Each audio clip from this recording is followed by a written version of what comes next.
Hello, perps, peeps, pups. Hope you're doing well. I'm going to get right into another Underworld video. I just did Dub No Bass with my head on, man, a few days ago, and now I'm going to do Second Toughest in the Infants. Maybe my favorite Underworld album. When I did Dub No Bass the other day, I was thinking, well, it's a close race. Maybe Dub No Bass is my favorite out of these two. But now that right before I started making this video, I was looking at Second Toughest in the Infants and I was thinking about it. I was looking at the track listing. I was reminding myself, revisiting it. I think Second Toughest is my favorite. I know I waffle back and forth. It's a tough call, man. Emotions get involved with things like music.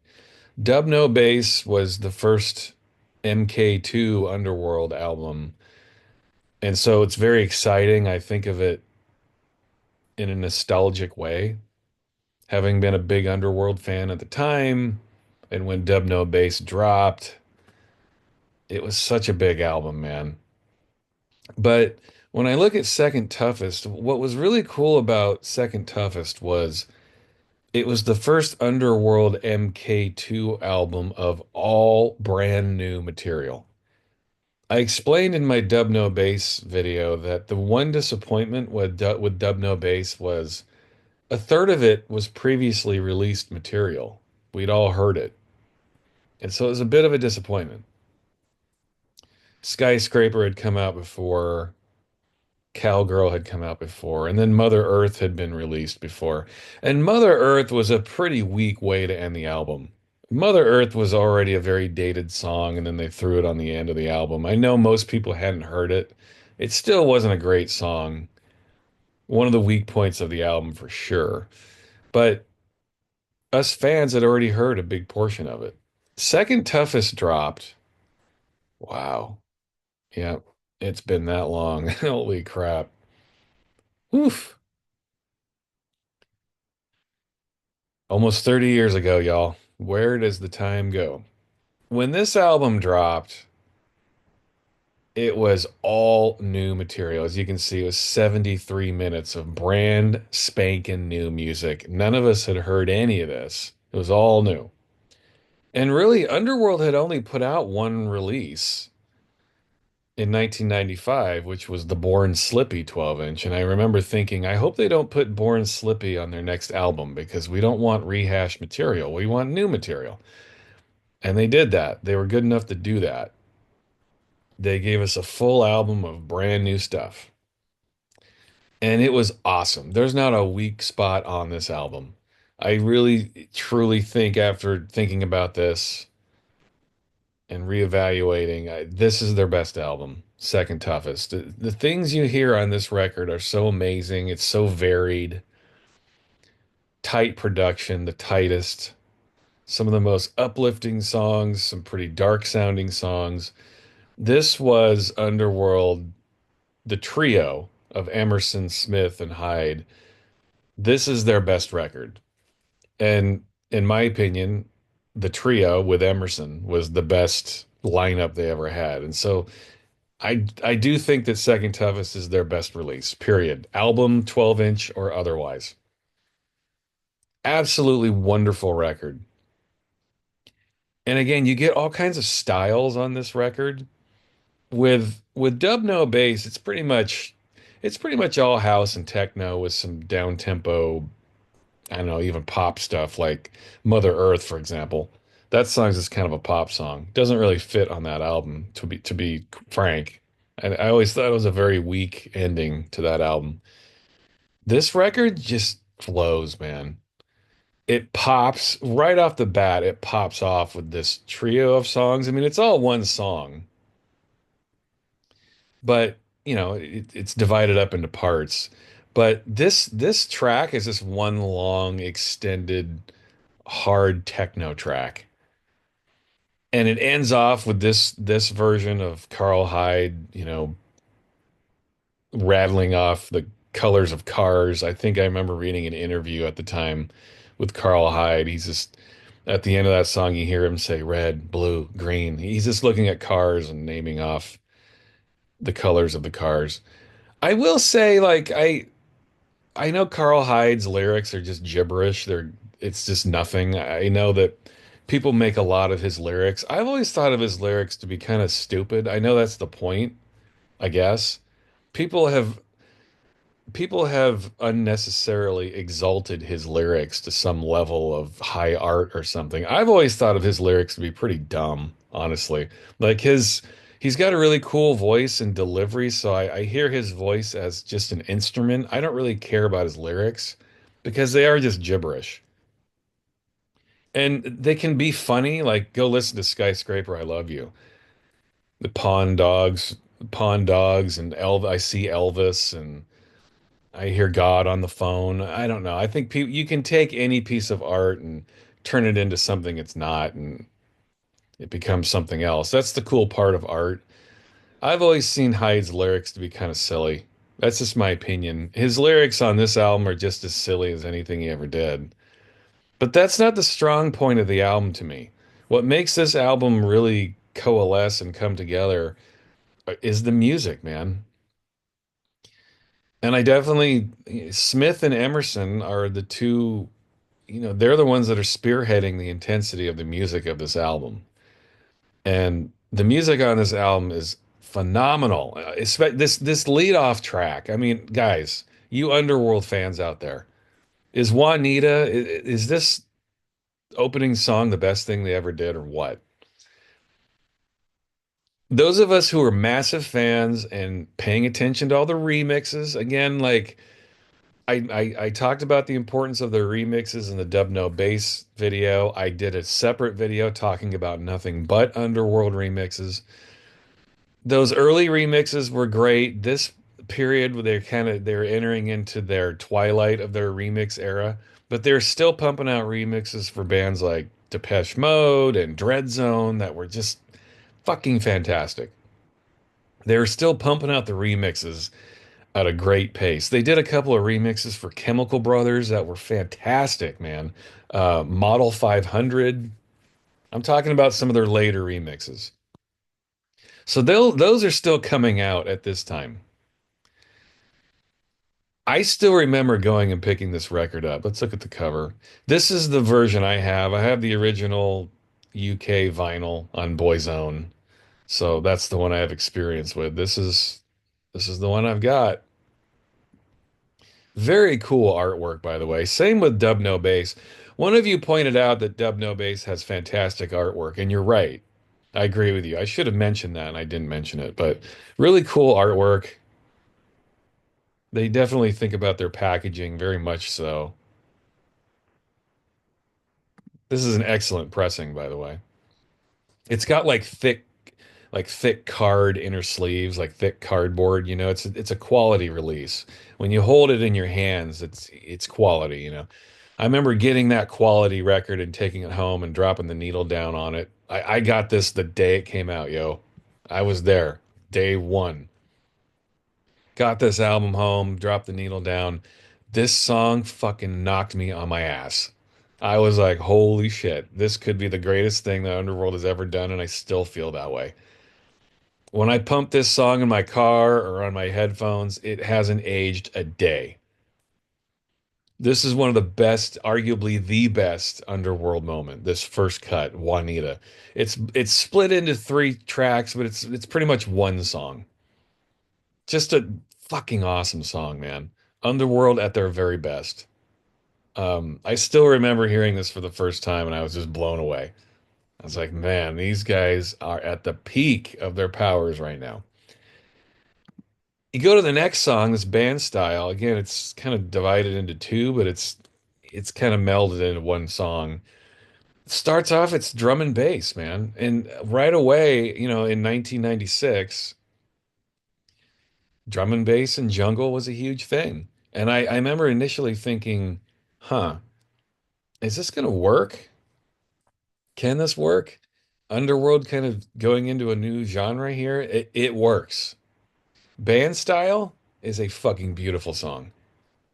Absolute top quality drum and bass jungle music. And I want to point out too another shout out for their remixes. Rick Smith did a couple of remixes of Goldie and Dom's Moving Shadow. They put out like a one like a 100th release album for Moving Shadow. It's a label, those of you who don't know. Rick Smith did a couple of remixes for The Process. Fucking awesome. Some of the best drum and bass cuts I've ever heard in my life. So Rick Smith definitely had no problem shifting gears into drum and bass and jungle music. His remixes of The Process were amazing. I would highly recommend those to anybody who likes drum and bass music. I have a feeling most of you have heard it. If you haven't, I'll link you to it. Some of Rick Smith's greatest remix work, The Process. Anyway, band style, beautiful song, and then it kind of sags into this down tempo Sappy's Curry track. They basically just cut the tempo in half. Goes from this frenetic drum and bass thing to this down tempo thing with Carl Hyde doing some really nice vocal work on it. Awesome song. Then you go into Confusion the Waitress, which is kind of a deep house song. Definitely there's definite techno influence there. Maybe the most housey song on the album. Juanita's just like fucking in your face frenetic techno. Band styles like drum and bass. Sappy's Curry is down tempo, then Confusion the Waitress is just kind of nice, almost kind of jazzy, deep house stuff. Then it goes into Rolla. In my opinion, Rolla is the weak spot on the album, but it's still a good song. This is them back in techno mode.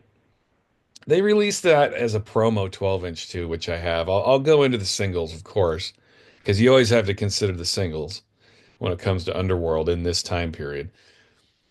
Speaking of singles, Pearl's Girl was one of the big singles from the album, and this yielded a lot of remixes and B-sides that were fantastic, man. Again, you have to have the singles surrounding this album if you want to have the full experience. Air Towel, another kind of dabbling with house, but more of a techno track for sure. And then you get some more down tempo ambient style tracks here to end it off. But unlike Dub No Bass, these tracks actually fit with the rest of the album. It's just kind of a wind down to like the high, super high energy of all of this. It's just like cut after cut after cut, in your face, in your face. It's all working, it's on fire, it's buzzing. And then you kind of come down with these two tracks. The last 10 minutes with these two songs are fantastic, really good stuff. Nice guitar work. Again, just kind of ambient vibes here.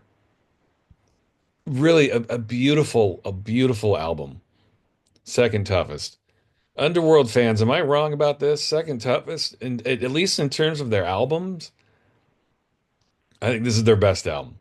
There's an argument for Dub No Bass, but again, because Dub No Bass has always felt kind of like a patchwork release, combination of new and old that don't really jibe with each other. This record, in album form, I think is their best. I think they have 12 inches that are better. But 12 inches are just a couple of cuts, right? If you're talking like a full album experience, this is their best. I know there will always be arguments. Someone made an argument yesterday. Someone left a comment saying that 100 Days Off was one of their best albums. Please, dude, no. 100 Days Off is a fucking mess. Again, that's just my opinion, and I know you're sharing your opinion. 100 Days Off is far from their best, dude. Far from their best. I think this is their best. Second toughest in the end. I mean, just a beautiful, beautiful album. Again, the trio. I see these photos are all of Hyde and Smith. Okay, all right. And we love these guys, but this is the glory lineup right here. These three. Emerson. Emerson is a big reason, obviously, the main reason that the peak Underworld years were what they were, in my opinion. Okay, this is an opinion. Yeah, someone was trying to make the argument this is one of their best. No. No, dude. Go listen again. You're not listening closely enough.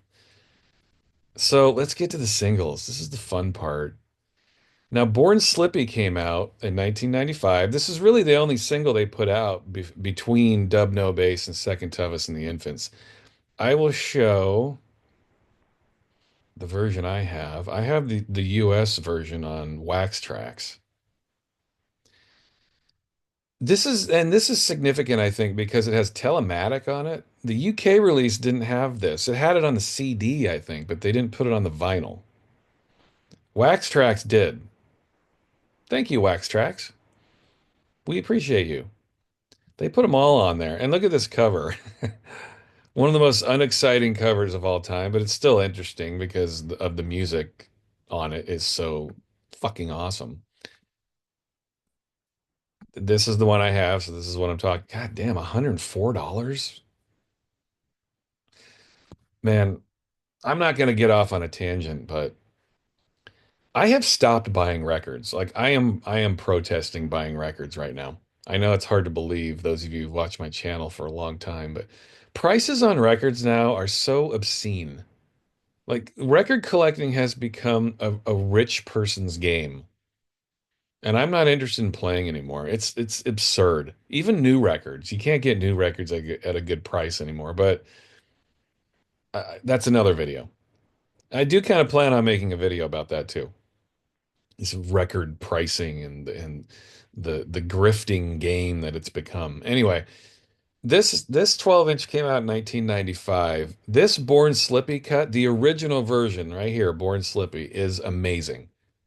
One of Underworld's best, I think. It would have fit on the Second Toughest album. It's got that kind of frenetic energy, this high energy, hard techno, no vocals. I would think that, yeah, see, I would think that this is more of an Emerson track. It sounds like him, it's just hard techno. Great stuff. Now, I know Born Slippy Nux, that's the track that we all learned to love because of Train Spotting. A year later, Train Spotting came out and they used this Nux version for the soundtrack. I remember when I first got this 12-inch, the Nux version was my least favorite. I just felt like it was kind of a quirky B-side cut. It was okay. I thought of it as that I called it the logger song because, obviously Carl Hyde is repeating log or. It was just an example of his goofy, kind of cheesy, dopey lyrics. But again, when it comes to pop music, that's what people prefer. They prefer cheapy, dopey lyrics. And that's what this was. It was still a cool song on its own right. A good song. I like it, but I thought of the three, it was my least favorite on this 12-inch. It took someone like Danny Boyle to kind of understand the context in which a track like Nux would work. Like in Train Spotting, it worked.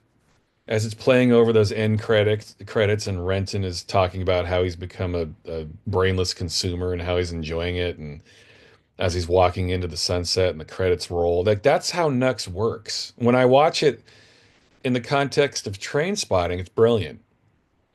He figured it out. That's why Danny Boyle is so talented. Like he sees these things that the rest of us don't necessarily see. That's the mark of any great director, which I think Danny Boyle absolutely is. But when you're listening to it in the context of just this record, I never really loved the song. I think Telematic and the original are way better.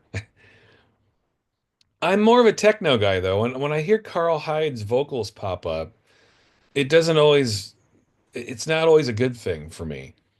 I've always thought that Born Slippy Nux might be better without the vocals. I don't know, but there is a dub version out there too, and it's okay. But yeah, on this 12-inch, I think it's the least interesting cut.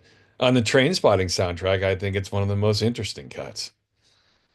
So I hope that makes sense. But at any rate, Born Slippy came out in 95. And I remember thinking when Second Toughest came out, I was like, God, I hope they don't put Born Slippy on the album, man. I want a whole album of new material. Don't put Born Slippy on there. And they didn't. Good for them. Getting into the singles here. Now, here we go, man.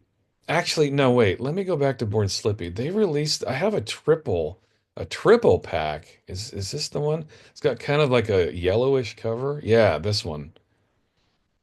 They re-released it, as you can see, a year later when Nux became a big, massive global thing thanks to the Trainspotting soundtrack. They reissued it. And they didn't even put the original Born Slippy on there. They only put Nux on there because that was the cut everybody knew. And it had new remixes from Darren Price, Alex Reese.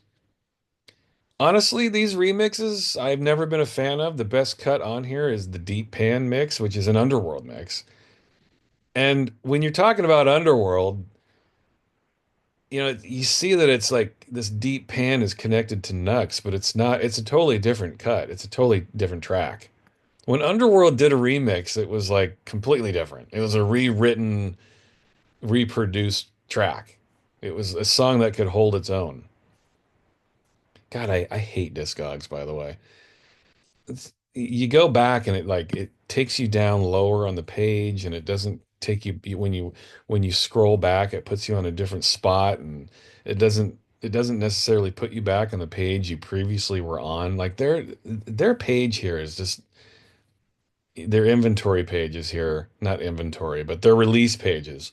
Their inventory pages suck too. As a seller, they suck as well.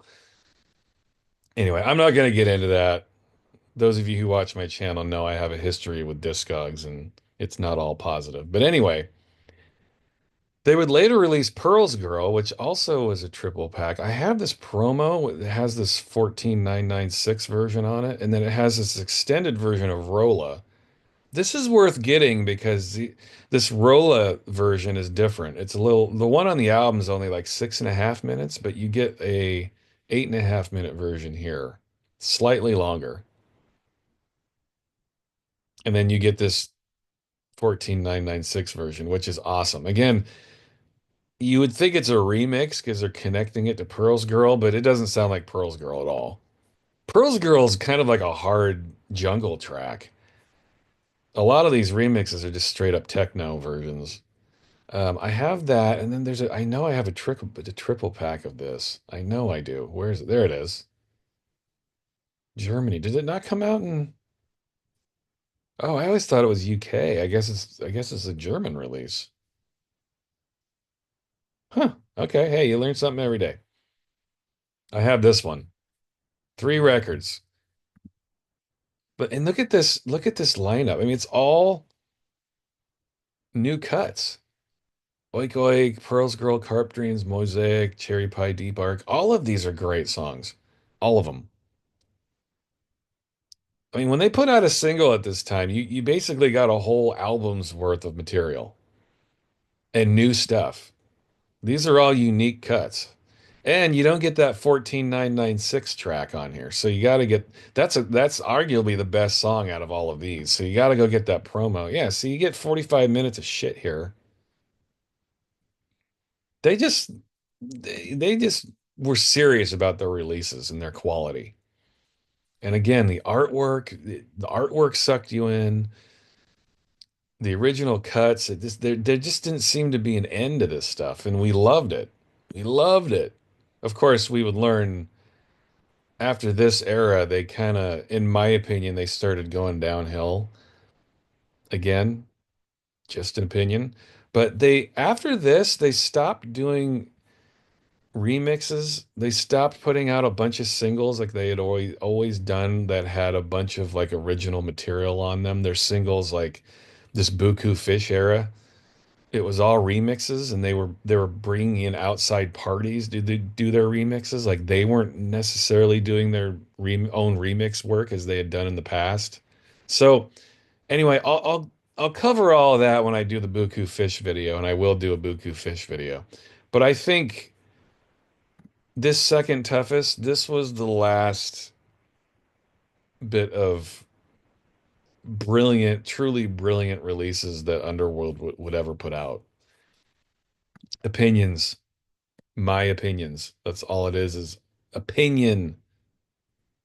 But this era, 1996, 95, 96. This was the last time Underworld would be truly inspiring on a different level. It ended here. They hit their absolute peak in 1996 with this and the rest of their releases. It was just it's hard to describe the trajectory this band was on in that 4 year period between 93 and 96, 93, 94, 95, and 96. Those 4 full years, they just were on fire, man. And it culminated in this. They would never again reach the heights that this album got to. And in fact, in my opinion, they just went downhill from here. After, I should say, not from this album, but from the year 1996, and when I should say 97 onward, they kind of went downhill. And then Emerson left a few years later, and then that was that. Again, I'll get into all that in the Buku Fish video, but for my money, the best Underworld album. The best release, that's arguable. You got to consider all the 12 inches. You got to think about Res. You got to think about Spiky. You got to think about Dirty. You got to think about Born Slippy. So Underworld releases, there's an argument there. Underworld albums, this is it right here, man. Second toughest. These first two cuts alone are a reason to feel like this is the best release in album form that they ever put out. These two opening cuts, man. I mean, if you somehow, as someone who stumbled upon this video, who watches my channel, maybe you watch it for the industrial videos, maybe you watch it for some other reason. If you somehow have never heard this album, listen to it.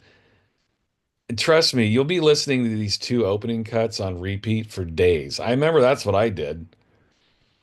I hadn't even listened to this second record for a good week or so after I bought it because I was stuck on these two cuts. I just couldn't get past them. I was so impressed how deep they are, how complicated they are. The production style was so intricate and nuanced. Some of the greatest electronic techno pop music you will ever hear in your life. Second toughest in the infants. Doesn't get much better than this, people. Underworld. Love them. I'm getting out of here. Later.